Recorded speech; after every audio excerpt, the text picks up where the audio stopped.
যে কবরস্থানে যাবেন, যে একটু দেখবেন এই কবরস্থানে শিশুরা শুয়ে আছে, কিশোররা শুয়ে আছে, আপনার মতো তাগড়া যুবকরা শুয়ে আছে, ওদেরও রক্ত গরম ছিল আপনার মতো। আজ ওরা নাই, সব শেষ। আপনাকেও যেতে হবে, এই কবরে আমাদেরকে যেতে হবেই। কবরের প্রশ্নের উত্তর দিতে হবে, চিল্লায় বলেন ঠিক কিনা? কবরে প্রথম প্রশ্ন করা হবে, মার রব্বুক, তোমার রবের নাম কি? আমাদের রব কে? ওমা দীনুক, তোমার ধর্মের নাম কি? আমাদের ধর্মের নাম কি? বিশ্বনবীর চেহারা দেখিয়ে বলা হবে, এই লোকটাকে তুমি চিনো কিনা? চিনি না আমরা?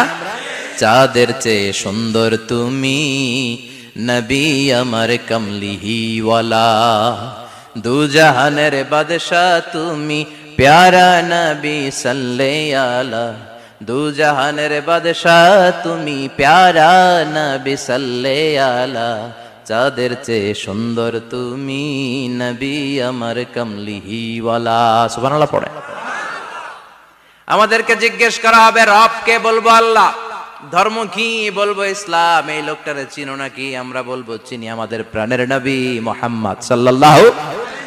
তিনটা প্রশ্নের উত্তর করতে পারলে এডিশনাল আরেকটা প্রশ্ন, ওমা ইলমুক। এই তিনটা প্রশ্নের উত্তর জানলা কেমনে? নকল করছো নাকি?